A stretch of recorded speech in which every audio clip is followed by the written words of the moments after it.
Understeer, oversteer, apa sih itu sebenarnya? Hari ini kita akan bahas understeer dan oversteer bareng sama dosen otomotif kita. Stay tune.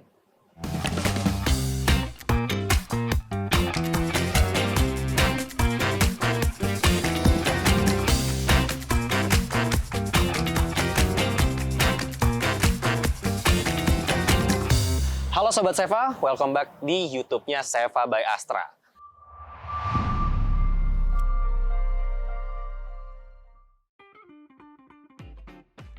Sampai episode 2 ini di take, kita masih belum dapet nih nama segmennya apa. Jadi kalau Sobat Seva punya saran atau ide kira-kira nama segmen yang cocok ini apa, langsung aja deh tulis di kolom komentar. Nanti akan kita pilih, dan yang namanya kepilih akan kita kasih sesuatu pokoknya. Oke? Kita tunggu nih ide dan usulan namanya. Dan di episode 2 ini kita masih bareng sama dosen otomotif kita, Pak Dadi. Halo Pak Dadi. Halo Bro Raffi. Luar biasa Pak Dadi ini. Ini nggak lelah-lelah loh ditanyain sama orang awam kayak gue nih, Sobat Seva ya.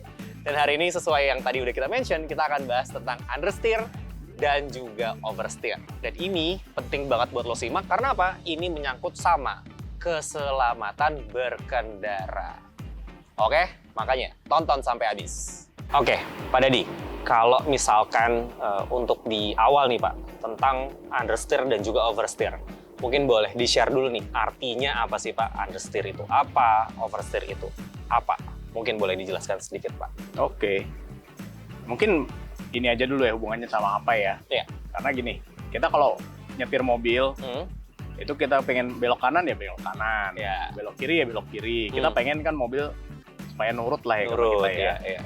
Tapi kalau pada saat kecepatan lebih tinggi, sering kadang-kadang, ini ada fenomena yang disebut tadi, understeer atau oversteer. Nah, understeer itu artinya adalah si mobil itu akan berbelok, misalnya belok ke kanan, dia nggak sesuai sama keinginan si pengendara. Jadi dia kayaknya ini kok molosnya agak lebih keluar gitu. Nyelonong lah. Nyelonong keluar. Nah, kalau oversteer itu malah kebalikannya. Bukan nyelonong ya apa ya? Melintir mungkin ya Pak ya? Mungkin nggak melintir sih, tapi kayaknya lebih narik gitu ke dalam. Ke dalam lebih ke kanan ketimbang keinginannya pengemudi. Terlalu ke dalam jadi ya. Ke dalam. Itu untuk oversteer. Understeer. Oversteer. Kalau understeer tadi berarti mobilnya narik keluar. Jadi misalkan ini tikungan nih. Nah, mobilnya tuh ke arah luar tikungan ya Pak ya. Tikungan, betul. Kalau misalkan understeer malah ke dalam. Malah ke dalam. Jadi cenderung akan narik gini dan berpotensi melintir ya Pak ya. Nah ini biasanya Sobat Seva akan ngelihat fenomena understeer yang cukup common itu ketika nonton drifting ya Pak ya. Itu kan dia itu oversteer kan, dia akan beloknya emang nggak sesuai sama tikungannya. Tapi itu maunya drifter kalau itu. Tapi itu on purpose dan emang safety Pak. Mobilnya dibuat untuk itu, arenanya juga khusus dan lain sebagainya. Nah, kita mau ngomong soal fenomena oversteer dan understeer di jalan raya nih Pak, sebagai pengemudi sehari-hari. Gitu ya. Nah, tadi kita udah lihat nih, bahas ada yang tikungannya, ada yang beloknya cenderung keluar, ada yang ke dalam gitu ya. Nah, itu biasanya disebabin sama apa aja sih Pak Dadi? Banyak hal sebetulnya yang berpengaruh sama oversteer dan understeer ya. Tapi secara umum aja, mobil yang penggerak roda depan itu akan cenderung understeer. Akan narik keluar atau dalam arti akan agak nyelonong gitu. Sementara untuk yang penggerak belakang naturally lebih oversteer. Tapi itu enggak itu guide singkatnya aja lah ya, nggak bisa digeneralisir ya Pak ya. Tapi banyak hal yang berpengaruh sama itu. I see. Ya. Nah, apa aja nih Pak? Mungkin tadi sempat di kisi-kisi juga sama Pak Dadi ketika kecepatan tinggi gitu kan ya, atau ada apa lagi, atau mungkin karena jalanan licin atau gimana Pak mungkin ya. Jadi banyak hal yang berpengaruh ya di oversteer understeer ini, atau paling nggak sesuai lah ya sama keinginan pengemudi. Jadi jalan licin, basah, bisa ban juga ternyata mungkin udah botak sehingga apalagi kalau jalan basah ban botak, nah itu udah combo tuh Pak ya, udah combo tuh, makanya hati-hati tuh. Kemudian Terus kecepatan tinggi ya Pak ya? Ya kecepatan tinggi tentu saja. Kalau kecepatan rendah fenomena ini bisa dibilang nggak. Oke. Nggak kita Kecuali dia. licin banget tuh Pak jalanannya. Tapi ya kembali ke tadi, itu juga tergantung dari kondisi si mobilnya. Jadi misalnya front wheel drive, rear wheel drive, dia bawa beban berapa, dan lain-lain, itu banyak hal yang berpengaruh sebetulnya. Oke, berarti ini sih sebenarnya apa ya, oversteer dan understeer itu kurang lebih kayak impact yang dihasilkan ya Pak ya? Betul, fenomena yang dihasilkan sebagai impact. Oke, fenomena yang dihasilkan sebagai impact. Nah, kalau misalkan four wheel drive Pak, mobil 4x4 gitu ya, nah itu berpotensi understeer atau oversteer juga nggak sih Pak? Sebetulnya itu agak susah dibilang ya, karena four wheel drive itu ada yang four wheel drive yang kayaknya all wheel drive. All wheel drive, ya, all wheel drive. Itu dia traksinya sebetulnya akan rata di semua ban. Memang ada pembedaan torsi di depan belakang biasanya. Tapi secara prinsip awalnya adalah itu biasanya lebih baik.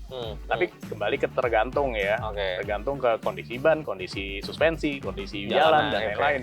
Karena basically sebetulnya yang kita inginkan adalah steering yang natural, dalam arti yang sesuai sama keinginan kita belok. Jadi ini sih sebenarnya lumayan bahaya ya Pak ya, kalau untuk orang yang memang nggak siap nih untuk menghadapi situasi tersebut ya, understeer dan juga oversteer. Nah nih Pak, misalnya Sobat Seva nih, amit-amit mengalami hal tersebut, baik itu understeer maupun oversteer, gitu ya. Dan sekali lagi kita asumsikan bahwa hal ini tuh berbahaya Pak, karena kan di luar kendali mobilnya kan, artinya. Nah itu apa yang harus dilakukan dulu nih Pak? Oke, yang pertama sebetulnya mengendara dengan hati-hati ya. Dicegah dulu nih Pak ya berarti dulu, ya? Dalam arti ini kejadian itu hanya terjadi kalau kecepatan tinggi. Ya, dan kecepatan tinggi terus beloknya juga lumayan ekstrim lah ya kasarnya. Tajam lah Pak ya? Tajam lah ya. Nah, kan yang jelas kalau itu kejadian, yang pertama jangan panik. Terus kedua juga kalau panik itu biasanya nginjek rem, malah banting setir, itu malah bisa lebih bahaya. Yang dilakukan adalah mengurangi kecepatan, tapi juga jangan terlalu mendadak.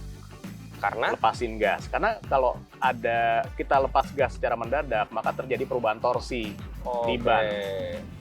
Itu malah jadi nggak terkontrol. Bisa jadi nggak terkontrol. Langsung injek rem dalam-dalam gitu Pak biasanya ya. Betul. Jadi baiknya lepas gas bertahap dan coba kendalikan mobil. Jangan panik dulu yang penting. Tapi yang pertama tadi, safety dulu. Dicegah dulu ya Pak ya. Jangan terlalu ngebut, dan jangan belok secara tajam atau mendadak. Satu lagi mungkin terus perhatikan kondisi mobil ya Pak ya. Ya, betul. Lihat bannya, produksi bannya, kita udah pernah bahas tuh, tonton ntar videonya. Kode-kode yang ada di ban kita udah pernah bahas juga. Nanti bisa dicek deh di konten kita yang lain. Nah, terus tadi ngelihat dari medannya juga Pak ya, cuacanya dan lain sebagainya, jalanannya. Terus apalagi kalau misalkan cenderung menurun itu kan juga mesti beda lagi itu treatmentnya Pak ya. Terus jangan panik tadi ya Pak ya. Kalau mau ngerem juga kayaknya ya kalau ngerem ya, setelah dirasa bahwa ini udah bisa terkontrol baru ngerem. Gitu. Jadi karena kalau diinjek langsung ban yang ngunci, malah kemana-mana tuh mobilnya ya Pak ya. Tapi mobil sekarang kan jarang yang ngunci ya. Nah kita mau masuk ke topik itu nih Pak. Nanti. Oke Pak Dadi, kan kalau ngelihat mobil sekarang kayaknya udah makin canggih nih Pak. Makin pintar, bahkan bisa lebih pintar daripada pengemudinya gitu ya. Kalau yang nyetir ngantuk itu bisa dilurusin gitu, mobilnya pintar banget gitu. Bahkan kalau kita nyetirnya udah kejauhan bisa diingetin, disuruh ngopi dulu. Ya udah canggih lah, teknologinya tuh udah maju banget. Nah kalau untuk mobil sekarang nih Pak, untuk mencegah fenomena understeer atau oversteer itu udah ada belum sih Pak?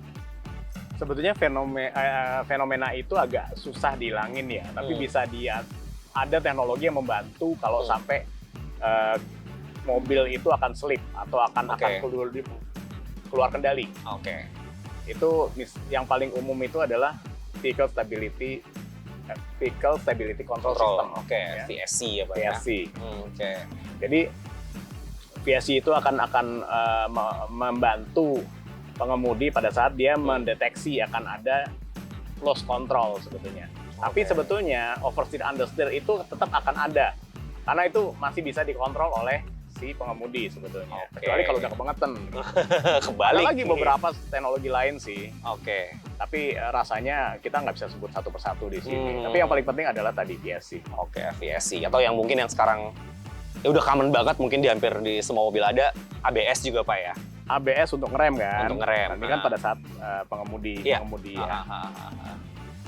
Oke, menarik. Mungkin ada lagi Pak tadi kan banyak nih, ada di SC gitu ya. Terus apalagi Pak? Mungkin traction control ya Pak ya? Traction control itu enggak sih, kalau traction ya? control agak beda sedikit. Oke. Lebih ke VSC. Mungkin pada saat pengereman juga nanti ada hubungannya sama ABS gitu. Oke. Itu pada saat misalnya kita lost control karena nggak akan ngerem, itu juga akan dibantu oleh si sistem tadi. Ada lagi macam-macam sebenarnya. Ada yang namanya VGRS misalnya. Steering variable rasio steering control. Oke. Ya jadi kayak gitulah. Ya. Saya lupa. Intinya untuk mengendalikan si itu sebenarnya handling. merubah steering rasio ya, untuk bisa juga pada saat kondisi kondisi kurang kontrol itu akan bisa dibantu oleh itu. Oke. Nah itu biasa di mobil-mobil high end tuh Pak ya? High end biasanya. Land Cruiser tuh udah ada tuh Pak. Iya. Ya, jadi kalau misalkan mobilnya makin kenceng, setirnya akan makin berat biasanya tuh. Makin pelan akan makin enteng. Nah kalau untuk di Foxy yang ada di belakang kita nih udah ada VSC-nya. VSC-nya ya? Udah ada, terus ABS juga udah ada. Jadi sebenarnya mobil-mobil sekarang sih relatively udah aman ya, tapi tetap kembali ke pengemudi tadi. The man behind the wheels ya Pak ya? Betul, mengemudilah dengan aman. Dan hati-hati. Ya. Ingat, ada yang nungguin di rumah. Kalau nggak ada, paling nggak ada yang nunggu kabar kita nyampe rumah Pak ya. Kalau nggak ada ayang atau pacar, paling nggak bos kita lah nunggu kabar kita udah sampai rumah gitu ya, supaya ngirim kerjaan buru-buru gitu. Jadi harus hati-hati saat mengemudi karena kita harus jaga juga nih keselamatan kita sebagai pengendara dan juga pengguna jalan yang lain ya Pak ya. Apalagi buat Sobat Seva yang sering bawa keluarga ya Pak di mobil. Aduh, jangan sampai deh kalau misalkan udah bawa keluarga, nyetirnya masih nggak terkendali gitu ya, semau-maunya. Nah itu harus dirubah mulai sekarang. Karena keselamatan kita lebih penting dari apapun. Oke? Oke Sob, jadi understeer dan oversteer itu kalau bisa kita simpulkan adalah situasi di mana ketika kita menaklukkan tikungan ya Pak, mobilnya itu di luar kendali kita nih sebagai pengemudi. Jadi bisa ketarik keluar atau ketarik ke dalam. Dan itu cenderung berbahaya ya Pak ya. Karena kalau kita nih bukan drifter, bukan pembalap, itu biasanya nggak siap sama yang namanya understeer ataupun oversteer. Jadi harus dilakukan tindakan preventif, kayak tadi yang seperti sudah Pak Dadi bilang nih, sebagai dosen otomotif kita.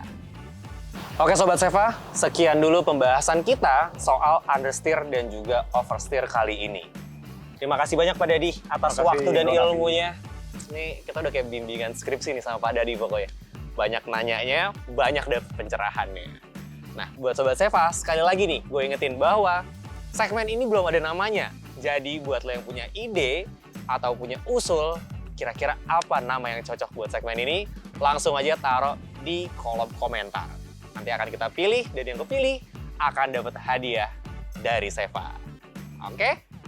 Jangan lupa untuk like, share, dan komen video ini. Subscribe juga channelnya Seva by Astra. Nyalakan lonceng notifikasi supaya lo nggak ketinggalan video-video otomotif seru lainnya dari kita. Subscribe juga semua sosial media kita yang detailsnya ada di description box di bawah. Beli mobil dengan mudah, aman, dan nyaman di Seva, karena Seva jelas dari awal. See you on the next video. Bye!